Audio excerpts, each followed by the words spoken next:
उसके आड़े आ जाती है।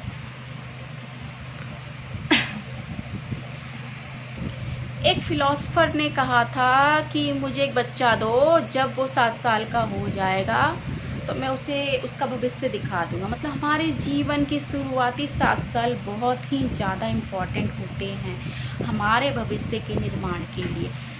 फिर जब आपकी उम्र 7 से 14 साल के बीच होती है तो वहाँ आपके जो पुराने बिलीव्स बने थे वो ज़्यादा स्ट्रांग बनते जाते और कुछ नए बिलीव्स क्रिएट होने होते हैं, शुरू हो जाते हैं।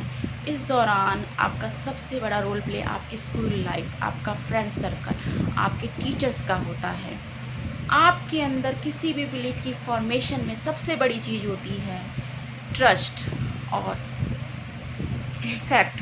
अगर किसी भी जानकारी की अगर आपको कोई भी जानकारी किसी ट्रस्टेड स्रोत से मिलती है, आपका कॉन्शियस माइंड फिल्टर नहीं करता, वो ये जानकारी सीधा हमारे सबकॉन्शियस माइंड में चली जाती है, जो बाद में हमारा बिलीव्स बनता है।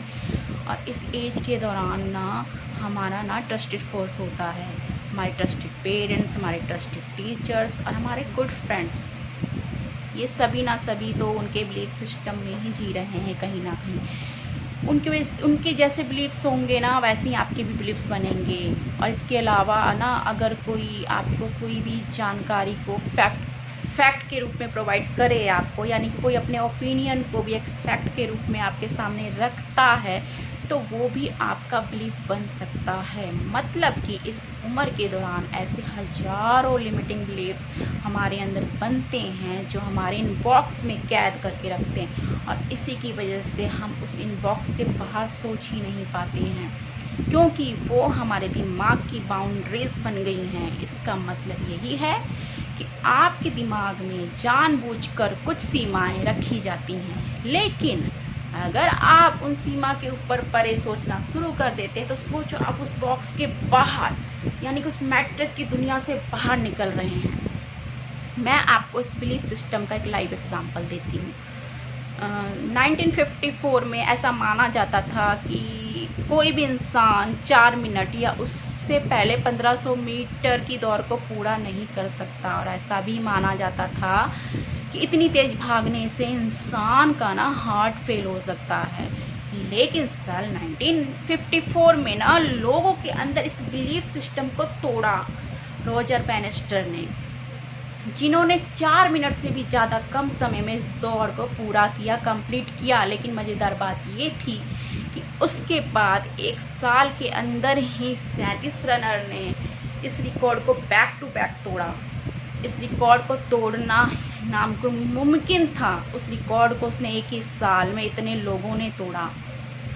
इसका मतलब यही था कि लोगों के अंदर बस एक गलत बिलीफ बना हुआ था कि ऐसा कोई कर ही नहीं सकता। लोगों के माइंड के अंदर एक ऐसी बाउंड्रीज बनी हुई थी, लेकिन एक बंदे ने आकर उस बाउंड्रीज को तोड़ दिया, लोगों के अंदर उस बिलीफ्स को तोड़ दिया।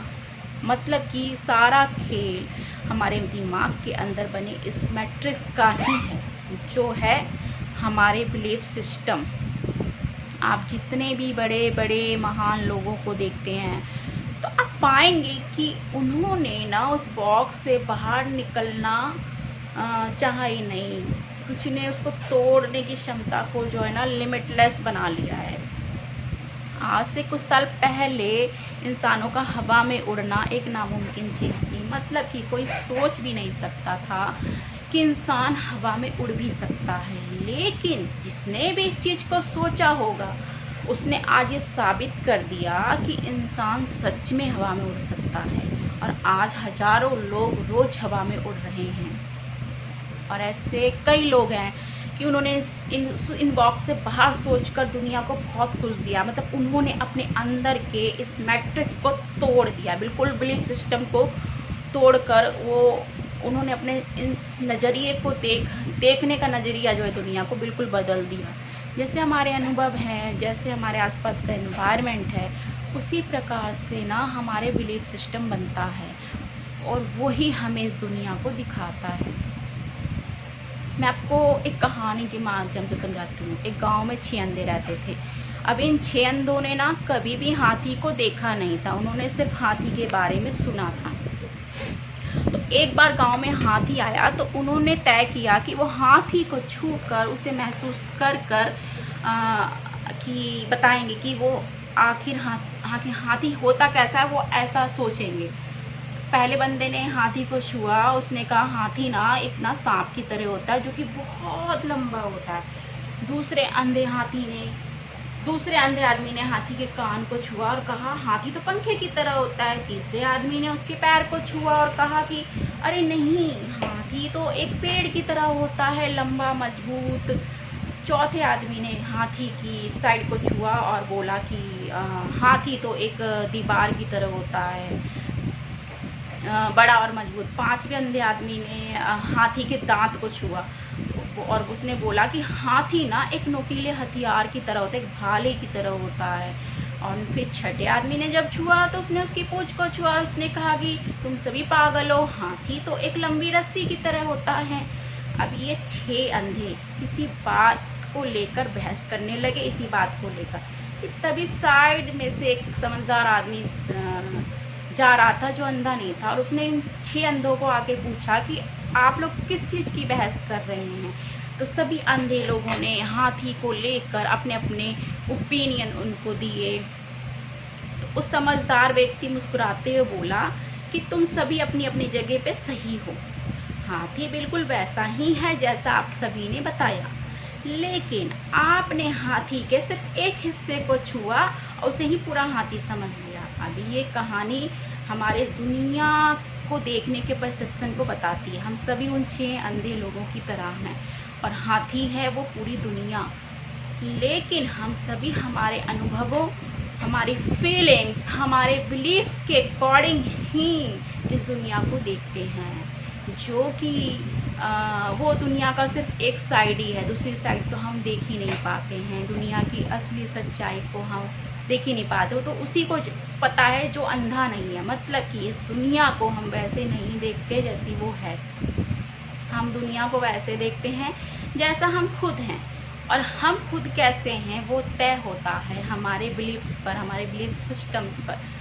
संस्कृत में आपने एक वाक्य सुना होगा कि यथा दृष्टि तथा सृष्टि, मतलब जैसा हमारा इस दुनिया को लेकर ये नज़रिया बना हुआ है, हमारे लिए जैसी दुनिया है, नज़रिया बना हुआ है, दुनिया हमारे लिए वैसी ही है। मैं आपको क्या समझाना चाहती हूँ, शायद आप उसे कुछ समझ रहे होंगे कि मैं आपको क्या समझाना चाहती हूँ। ये जो पूरा मैट्रिक्स है ना, ये हमारे द्वारा ही बनाया गया है। लेकिन एक मज़ेदार बात बताऊँ, दुनिया में ज़्यादातर लोगों को ना इस मैट्रिक्स यानी कि अपने बिलीफ सिस्टम के बारे में ना पता ही नहीं होता है। वो जन्म लेते हैं, उनके अंदर बिलीफ सिस्टम बनते हैं और फिर वो उन्हीं बिलीफ सिस्टम के अकॉर्डिंग अपना पूरा जीवन गुजार देते हैं और फिर मर जाते हैं। मतलब वो अपने बिलीफ सिस्टम के प्रति अवेयर होते ही नहीं हैं, उन्हें पता ही नहीं होता कि उनके अंदर कैसे बिलीफ्स बने हुए हैं। जितने भी बड़े बड़े बिजनेसेस हैं, जितने भी बड़े बड़े पॉलिटिशियंस हैं, वो आपके इन्हीं बिलीफ सिस्टम के साथ गेम खेलते हैं और वो आपके अंदर इस बिलीफ्स को तोड़ने नहीं देना चाहते हैं, क्योंकि आपके इन्हीं बिलीफ्स से उनका कहीं ना कहीं बहुत बड़ा फ़ायदा हो रहा होता है। और आपके अंदर कुछ बिलीफ्स तो उन्हीं के द्वारा ही क्रिएट किया गया है।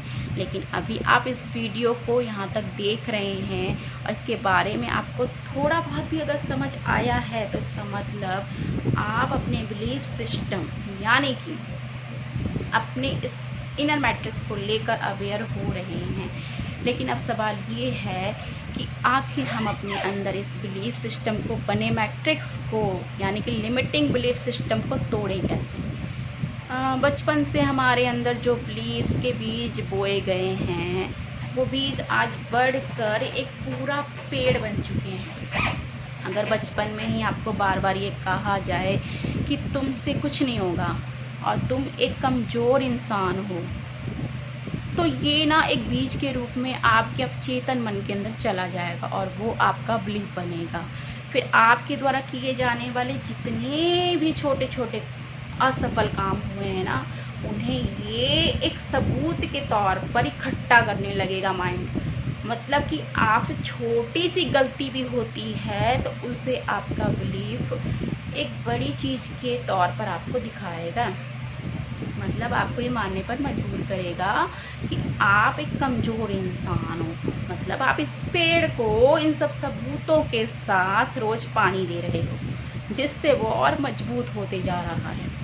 अभी इस पेड़ को उखाड़ना मुश्किल है इस छोटे पेड़ के मुकाबले, लेकिन अभी आपको इस पेड़ को कुछ भी करके तोड़ना है या इसे कमज़ोर करना है, तो उसके लिए सबसे पहले आपको इस पेड़ पे पानी देना बंद करना पड़े, अपने आप को वाटर करना कम करें, जिससे ना वो धीरे धीरे स्लो हो जाएगा। और धीरे धीरे ना आपको खुद से ये बातें बार बार कहनी पड़ेगी इसके लिए कि मैं एक मजबूत व्यक्ति हूँ, मैं जो चाहे वो कर सकता हूँ। इससे वो पुराना जो बिलीफ है वो कमज़ोर होना शुरू हो जाएगा। अपने अंदर बने स्ट्रॉन्ग लिमिट बिलीफ को जानने के लिए, उन्हें तोड़ने के लिए सबसे ज़्यादा ज़रूरी है analytical and critical thinking. Analytical thinking जो बड़ी और जटिल जानकारी है उन्हें छोटे भागों में डिवाइड करना होता है, और फिर उस जानकारी या प्रॉब्लम का जो स्ट्रक्चर और पैटर्न है उसे समझना होता है, ताकि ये पता चल सके कि वो चीज़ काम कैसे करती है और वो कैसे दूसरी चीज़ों से जुड़ी होती है। फिर उस पर क्रिटिकल थिंकिंग होती है, जिसमें आप किसी भी जानकारी विचार का निष्पक्ष मूल्यांकन करते हैं, कह सकते हैं, जिससे कि आप एक निर्णय ले सकें। क्रिटिकल थिंकिंग आपके अंदर जो मौजूद बिलीफ्स हैं उस पर सवाल उठाती हैं। अब ये क्रिटिकल थिंकिंग करें कैसे? इसके लिए आप सभी चीज़ों को लेकर सवाल करने हैं, जैसे कि इसके पीछे कौन हो सकता है, मैं इसके बारे में क्या जानता हूँ, इसके ऊपर और जानकारी मुझे कहाँ से मिल सकती है, इम्पोर्टेंट क्यों है, कब और क्यों ये क्यों बना। अगर इसे दूसरी साइड से देखेंगे तो आपका दृष्टिकोण क्या होगा, मतलब आप किसी भी चीज़ के पास्ट से लेकर उसको प्रेजेंट तक में क्या हुआ और फ्यूचर में क्या हो सकता है, उसको लेकर जितने भी सवाल हैं वो पूछते हैं। आप उस चीज़ के हर एक पहलू को देखते हैं, उसे हर एक साइड से एनालाइज करते हैं, और उसको लेकर आपको खुद के एक्सपीरियंस क्या हैं उसे देखते हैं। मतलब आप उस चीज़ को लेकर पूरी रिसर्च करते हैं और बाद में जाकर आप उसके कंक्लूज़न तक पहुंचते हैं। इसी को क्रिटिकल थिंकिंग कहते हैं। अभी आप जिस भी इस चीज़ पर सवाल उठा रहे हैं वो आपके पुराना मौजूद बिलीफ सिस्टम भी हो सकते हैं, और जब आप नई जानकारी आप यहाँ से कलेक्ट कर रहे हैं वो भी हो सकता है। देखो, आज हर एक व्यक्ति एक थिंकर है, ठीक है, हर कोई सोचता है। उससे भी ज़्यादा करके हम देखें तो ओवर थिंकर ज़्यादा हैं, लेकिन उसमें से कोई भी क्रिटिकल थिंकर नहीं है, या यूँ कहें कि बहुत ही कम है। क्रिटिकल थिंकिंग आपके बिलीफ सिस्टम को सुधारने में एक पावरफुल टूल है बेसिकली। देखो, हम ना भी एक ऐसे युग में जी रहे हैं बेसिकली जहाँ ना सिर्फ एक सिंगल ट्रैप में पूरी दुनिया की जानकारी आप हासिल कर सकते हो इंटरनेट और मोबाइल के ज़रिए। लेकिन ये वर्तमान भविष्य में हमारी असली चुनौतियाँ किसी भी के पास असली जानकारी पहुंचना है ही नहीं। असली चुनौती तो ये है कि हम हर दिन इतनी बड़ी मात्रा में जानकारी हासिल कर रहे हैं, उसको क्रिटिकली हम कैसे इल्यूमिनेट करें। किसी भी चीज़ को जानकारी हमें पाना आज के दिन में आसान है कि हमें बहुत आसानी से नॉलेज मिल जाएगी, लेकिन कई अंडरस्टैंडिंग, कई ऐसे झूठ भी हैं जो आपके अंदर गलत बिलीफ सिस्टम क्रिएट कर सकता है। और आज ऐसा हो भी रहा है, आपके अंदर जानबूझकर गलत और लिमिटिंग बिलीफ्स बनाए जा रहे हैं, और इंटरनेट ने इस काम को तो और आसान कर रखा है।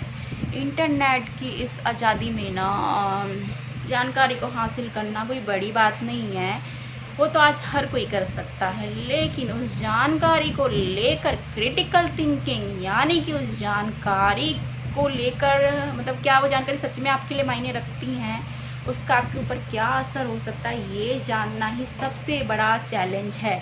क्रिटिकल थिंकिंग आपके लिए वो रेड पिल है जो आपको इस मैट्रिक्स की दुनिया से बाहर निकाल सकती है, यानी कि आपके गलत और लिमिटिंग बिलीफ से बाहर निकाल सकता है।